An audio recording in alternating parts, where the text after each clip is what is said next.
stage, we welcome our past international president, Mohammed Murad, with the loudest round of applause. Distinguished Toastmaster, past president, international president, Mohammed Murad. Over to you. Thank you very much, Patricia, fellow Toastmasters and guests. I believe there are some guests. And some of my old friends that I have seen that have joined us, namely KKG, an old friend. And I guess we are both old, not only in Toastmasters, but also in age. I remember that I knew KK since the time that his hair was black. Obviously, it's not the case right now, and you might have noticed that within the photo that was posted for the poster, I had some hair, and it's no longer there. And probably this is due to me being able to answer the question that is the theme and the title of the session today, of what's next. Because at different stages of our lives, we get confronted with different challenges. And we need to make decisions that would take us forward. And within those stages, we tend to ask ourselves, what's next? And probably at the height of my Toastmasters career, when I was international president, and I was coming to the end of my one-year term as international president, I was lucky to be meeting so many people during my visits to districts, during my interaction with the members and the leaders of districts. And this question used to come up over and over and over again. So, Mr. President, what's next? And let me, at this juncture, pause this question to you. At whatever stage you are in your life, at whatever level you are in within Toastmasters, within your career, within your relationship, what's next for you?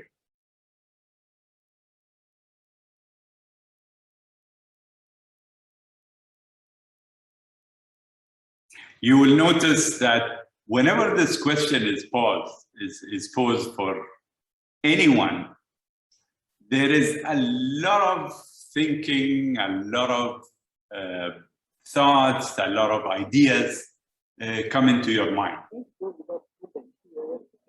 But with those thoughts come the thoughts of challenge, of problems, of what we have gone through in our past experiences, in order for us to set ourselves at a position that would make us answer the question. You see,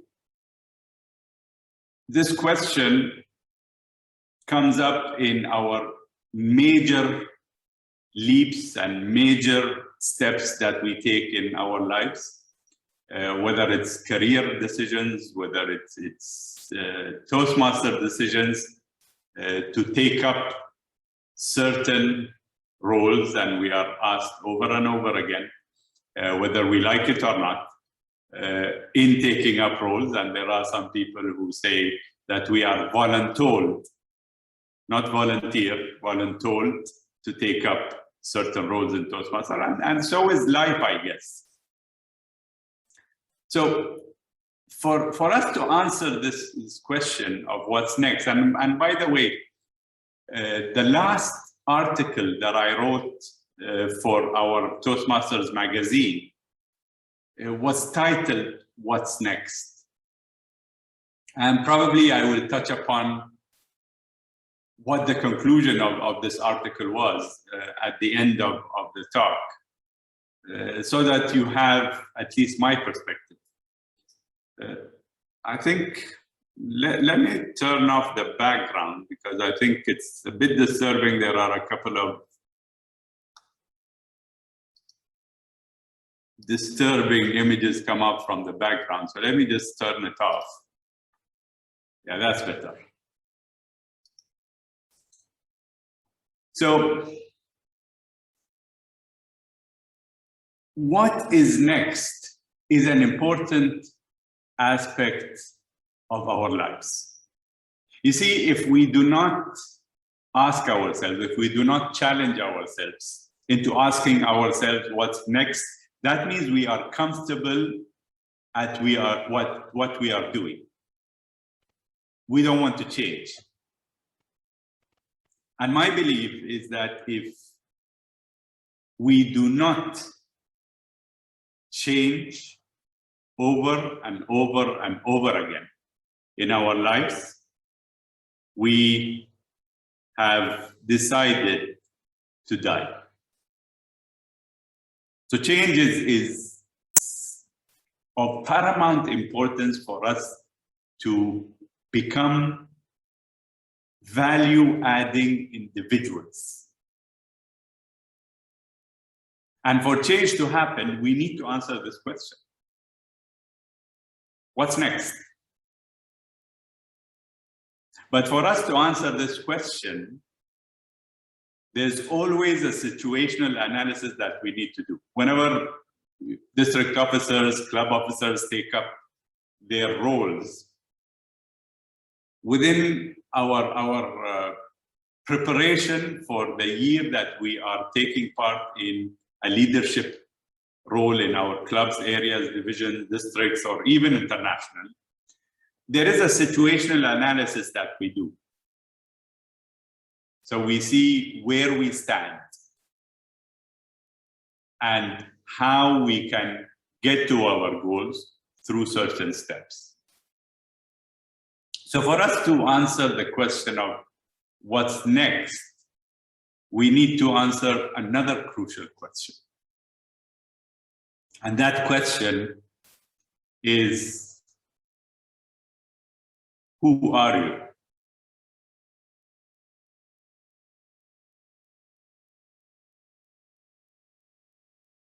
The question again, who are you?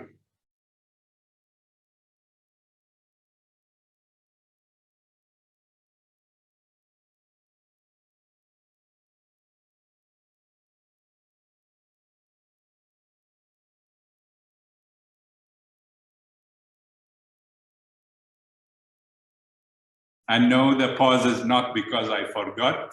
The pause is for you to realize how important is this question for you to answer the next question. You see, there are many of you who have gone into this deep thought of reviewing what's your status right now. Some of you have said we are great parents. Others have said that we are great managers, great entrepreneurs, great Toastmasters for some of you.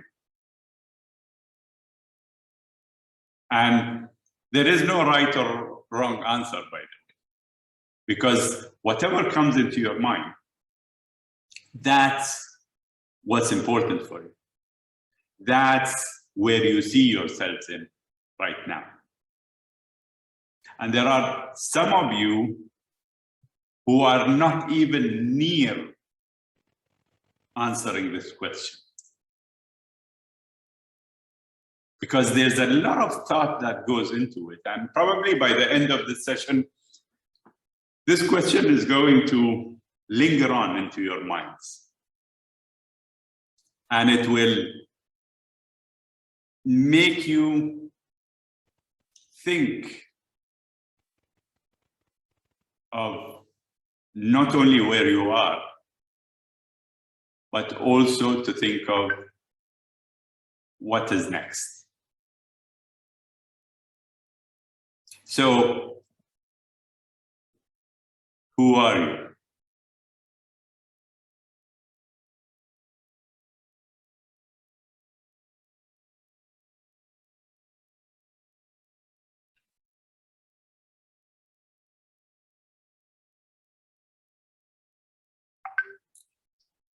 You might find it fascinating that even though there are a few minutes from the first time that I asked the question to you, to the second time that I asked the question to you, there may be tremendous changes into your perspective of where you stand in life.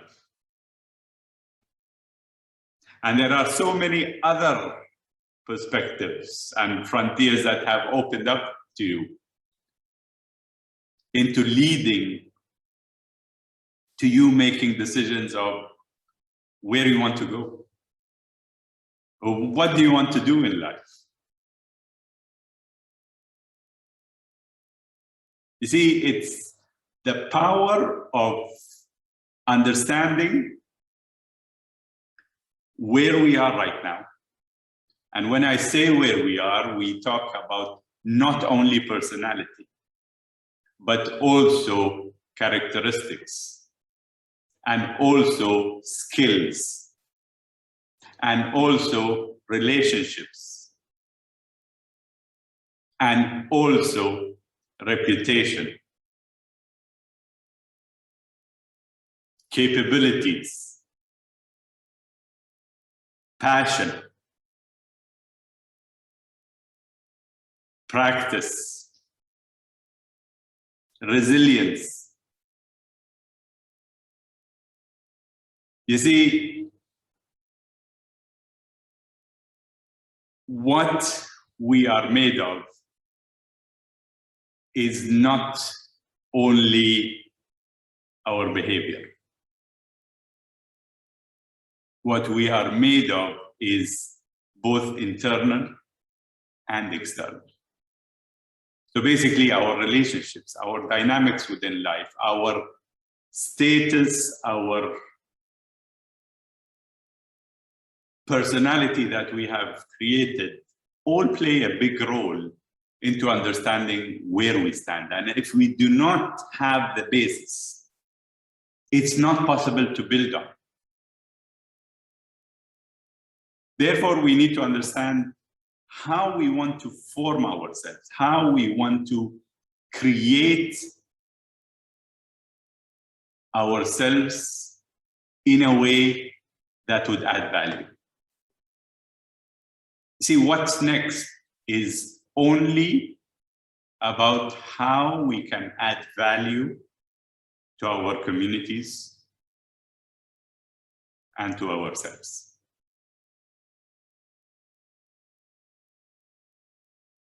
So, question leads to another question. And for us to understand where does what's next stand in our path, in our careers, in our lives, we need to understand that what's next is the next single step that we are taking. So one notch up of who we are. But what's next comes in the middle of two questions. And we did talk about the first question of who are you? But the ultimate question, and the most important question, is where or who do you want to be?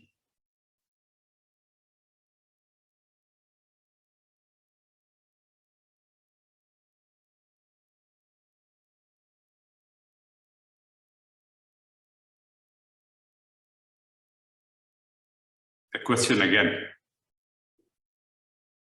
who do you want to be?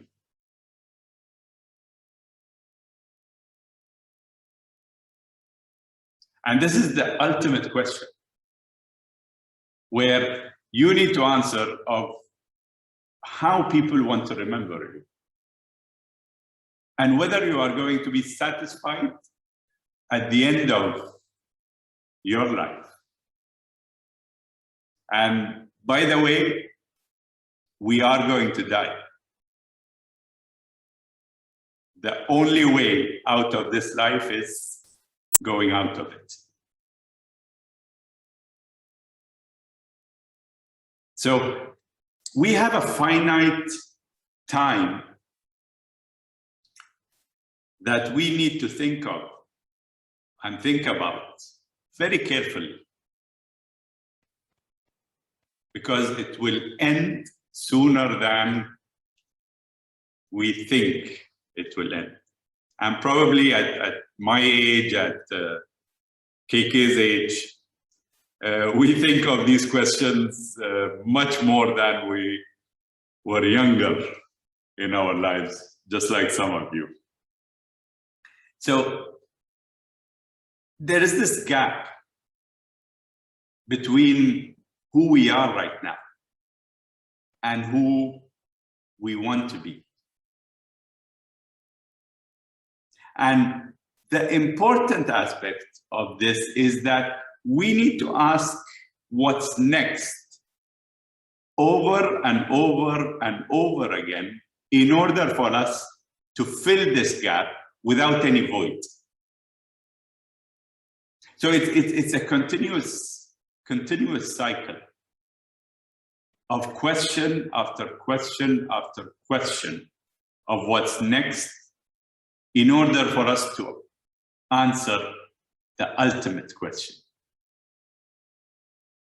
And it's interesting to see that the two questions and the gap in between them are moving together. And whenever you answer the question of what's next, you get closer to who you want to be. But the key to success is for you to be able to maintain the gap at every step of the way. You see, once who you are and who you want to be meet, that's the time that you stop living. Although your heart might still go on beating, but then you're not living because you are not adding value. You are not having the next step.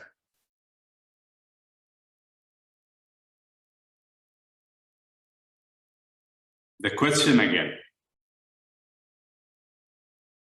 who are you?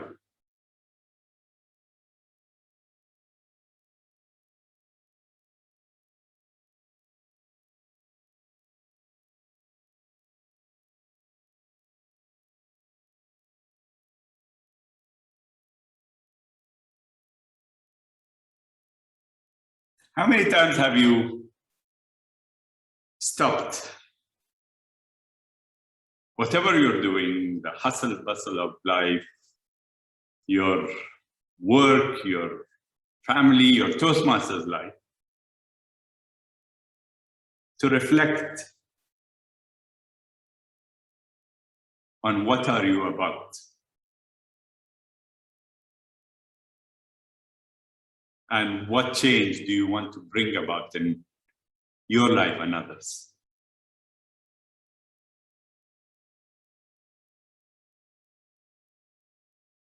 It's interesting to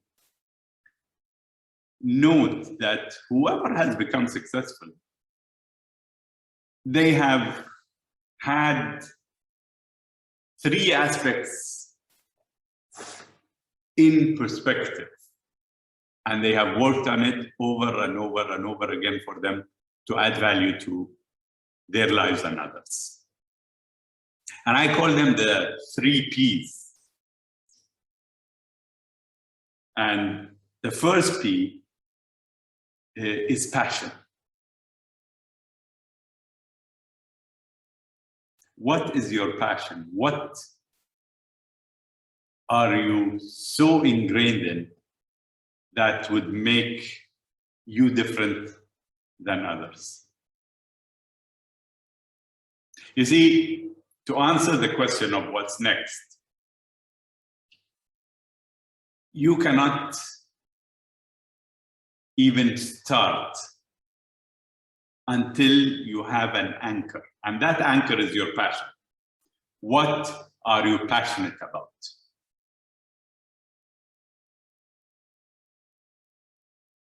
What is it that makes you tick? That is the basis of what you need to do next. Passion. Number 2, practice. You see, passion without practice goes nowhere. You have a passion for developing yourself in communication and leadership. That's why you joined Toastmasters. But let's imagine that you joined Toastmasters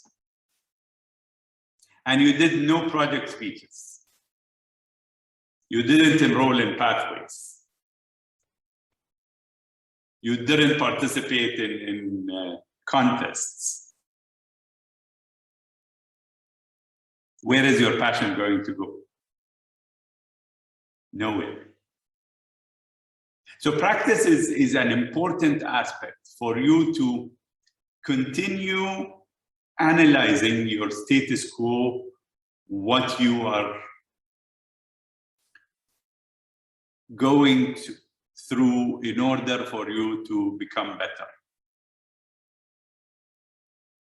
And imagine that you are practicing and practicing and practicing without knowing what you are practicing for. So you don't know your passion, but you want to practice. I want to do project speeches, but I'm not sure which path I want to take, and I'm just doing project speeches in 10 different paths without the end in mind. So passion and practice go hand in hand, and there is no way that you can separate them in your next steps. So passion, practice, and perseverance or persistence. You see, I have realized in any step or career or path that I have taken through my life is that if we do not persist in pursuing our passion,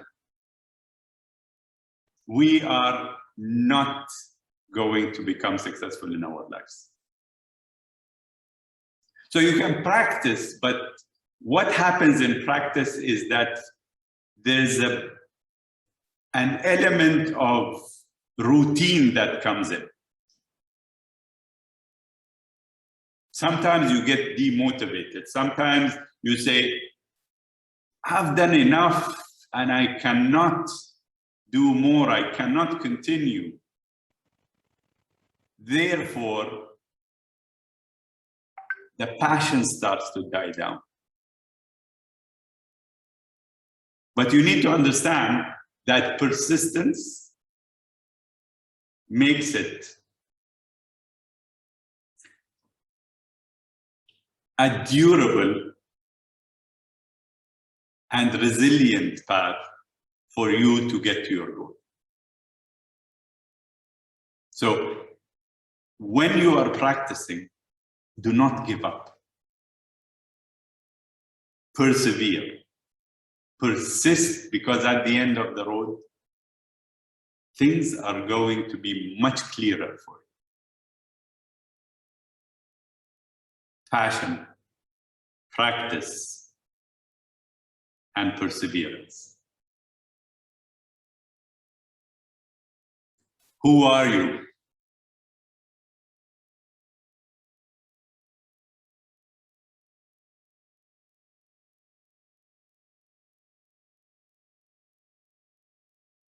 Who do you want to be?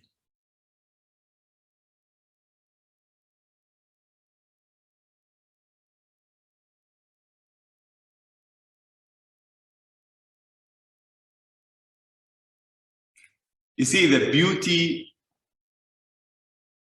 of what's next is that it doesn't matter whether you are a 9-year-old or a 70-year-old. It's a self-renewing cycle that if you are able to master, life will be so enjoyable that it is going to pass through with the utmost enthusiasm, enjoyment, and happiness. Because the answer to what's next is one single word. And I probably talk about this in my leadership model that I have put together. And it's, the leadership model is the 5 H's of leadership. So head, heart, health, humility, and happiness. And this one word that will help you answering what's next is the last H, and that is happiness. Because our ultimate goal in life is about happiness.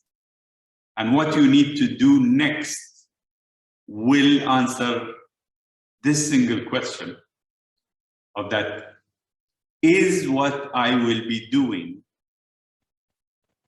making me happy? Who do you want to be is basically being a happy person. So whenever you have challenges, you have issues, you have conflicts, ask yourself, tackling these, will it make me happier? Or complaining against them will make me happier? So let me share with you what I concluded at the end of the article of my last Toastmaster magazine article. In Viewpoint is called, and all the presidents write the viewpoint for 12 months within Toastmasters. I concluded that in order for me to be successful, I need to take steps towards my ultimate goal of who I want to be. what's next is a crucial part of my development and my success. But what I realized is that if I do it enough times, if I take it as a practice and a perseverance of me asking this question, it is going to become automatic. And therefore, it is in the back of my mind and I do not have to consciously ask it. Because I concluded that there is no what's next. Our whole life is just a continuum of what we have set and planned to do. And if we understand that what's next is just a process that will happen whether we like it or not, we will understand that there is no what's next. We will understand that we are the decision makers in what our life needs to be. And therefore, we will need to take the smaller steps in order for us to fulfill the bigger one. So I leave you with this.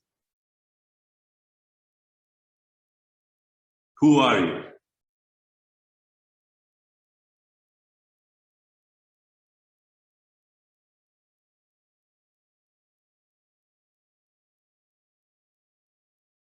Who do you want to be? Back to you, Toastmaster of the Day. Thank you so much, distinguished Toastmaster, past International President Mohammed Murad. That indeed was deep and profound, and yet is so refreshing. Really allows us to throw the question back to us. Ask ourselves, what's next? Who are you? Who do you want to become? I was taking notes as I was listening to Mohammed Murad, and I bet a lot of you do have your own takeaway. I'd like to give you 1 minute of silence for all of you to put in the chat box. What is the greatest takeaway from this session? I know you can have many, but please put at least one takeaway from Mr. Muhammad's session right now. I'll give you 1 minute, our timer. Please time that 1 minute. In the meantime, I'd like to ask all of you to please turn on your video and unmute as well, because we really want to thank Mohammed Murad for spending his valuable time here at District 51 so that we are all blessed before we hit the end of 2021. Please keep the chat coming. 1 minute for all of us to think, what is your greatest takeaway? Please put it in the chat box. Thank you so much. I'm seeing a lot of answers coming in. Beautifully done. While waiting for all of you to share your thoughts, your takeaway, I see a lot of us are all unmute ourselves already. And let us, with the spirit of Toastmasters, just say the magical 3 words. Thank you, Murad. All right, are we all ready? If we are, please unmute yourself and drive yourself with the energetic vibes that you can. We definitely want to feel Murad, even though we are so distant away, but distance cannot separate the Toastmasters, right? With this, at the count of 3, 2, 1, let us all say thank you, Murad. 3, 2, 1. Thank you, Murad. Thank you, Murad. That was just a warming up. Huh? I'm sure we can do better, right? Yes, we are better. We are all practicing your vocal variety. Come on, at the count of, unmute yourself, by the way. Remember to unmute yourself, though. Great. At the count of, oh, you can't unmute, is it? Okay, never mind. If you can't unmute, just do your chest hand. I will represent all of it. Do those of us who can do it. 3, 2, 1. Thank you, Murad. Thank you, Murad. Thank you. Thank you. with so many honored guests in the house. Do leave your name and your district and your club in the house so that we can stay in touch with you. At this very moment, I'm so delighted to invite our very beautiful, gorgeous club member, Cheryl Tan, to take over the session. FAQ, frequently asked questions. Over to you, Toastmaster Cheryl.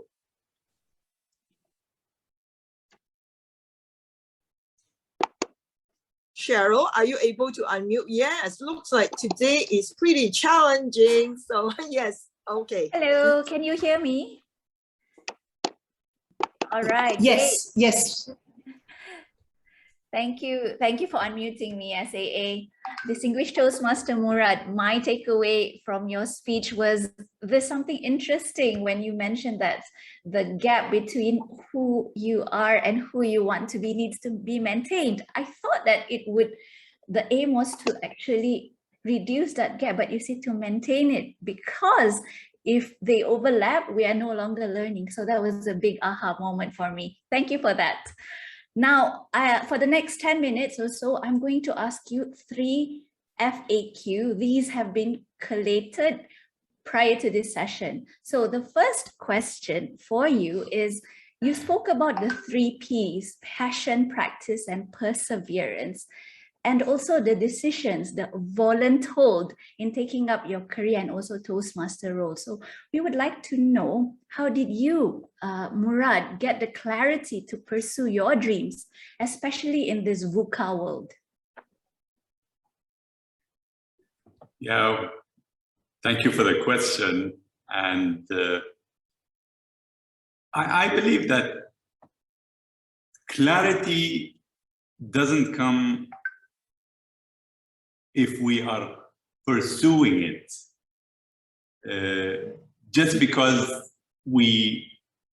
at the early stages of our lives, we might lack the experience, we might not be able to have the bigger picture, but as we go along, it becomes clearer and clearer.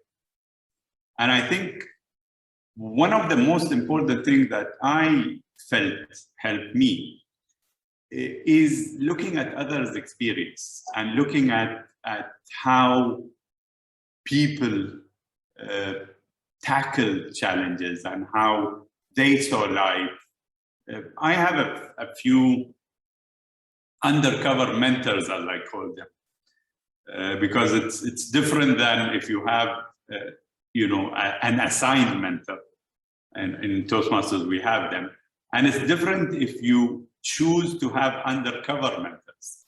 It means they might not know that they are your mentors, but you choose them because they have certain characteristics, certain skills, and so on. And this makes it much more clearer of how you need to pursue life and how you need to see your career and success happening.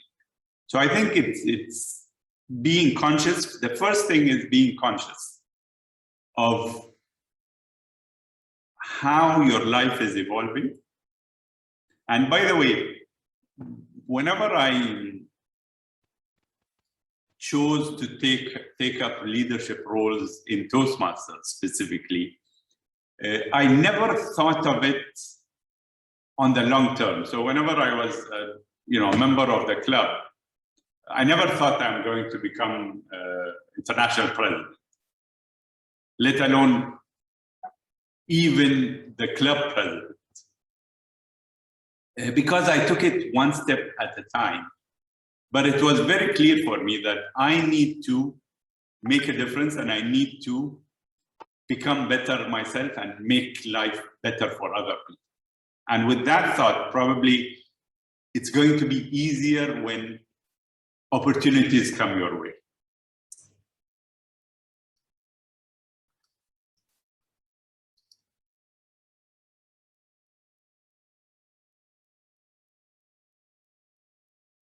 You're muted, I think.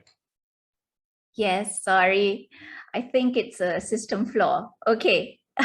Thank you, Murad. It makes me more forgiving of myself because I wasn't clear about what I really wanted to do as well in my 20s, especially. So when you said it becomes clearer as you go along, I feel like, yes, there you go. That's okay.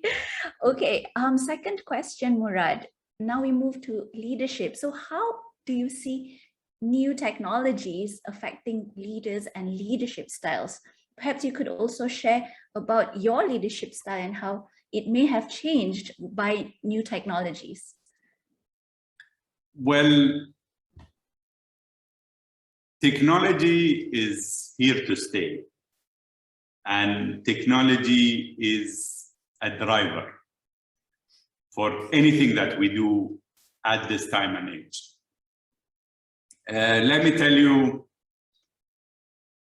how technology evolved in Toastmasters.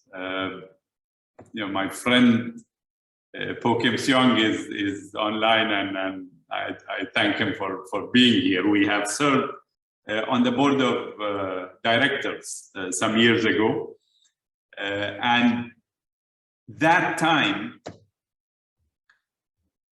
technology was almost non-existent.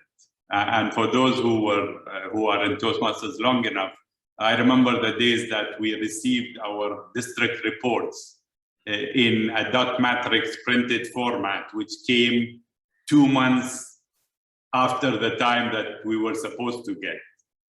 And look now, we are meeting across the world. We have our reports and everyone else's report at the click of a button.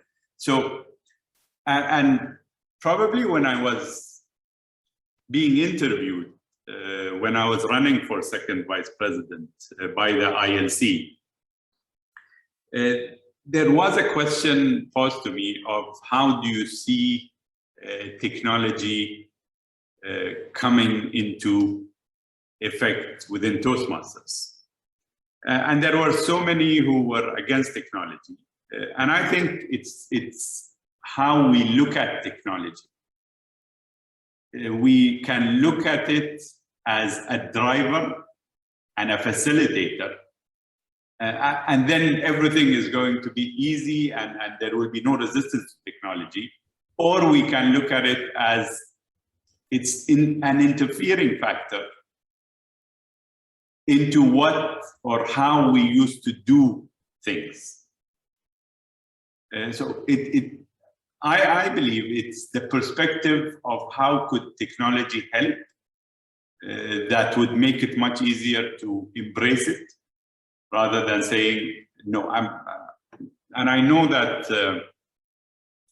there are many people who were apprehensive of taking up pathways, and there were so many comments of saying, pathways, why are we doing this? And there are many people, when COVID hit, said we need to go back to face-to-face and just let this virtual Zoom thing fade away once we are out of COVID.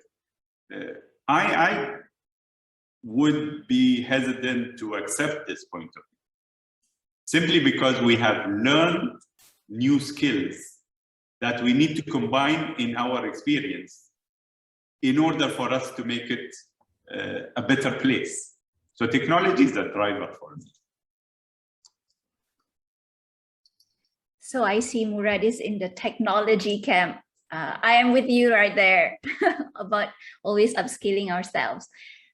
Moving on, in the same vein of leadership, you have sat in so many leadership roles. So we were wondering, right? What is the worst kind of trait that a leader could have, and how would you fix that? The worst trait would be the inability to listen. If we look at Toastmasters, we say communication. And a lot of people mistake communication for speaking. While it's important for us to understand that communication is more of listening than speaking. So whenever leaders are not able to listen, they will not be able to communicate, because there will be this big chunk of communication that will be lacking. And how would you fix that? I guess it's within Toastmasters, is being able to take full advantage of the roles that are available. Be it evaluation, be it the general evaluator, and so on. It's practicing to enhance the skill. But you need to be conscious of it. So listen, listen, and listen. And that will make a big difference.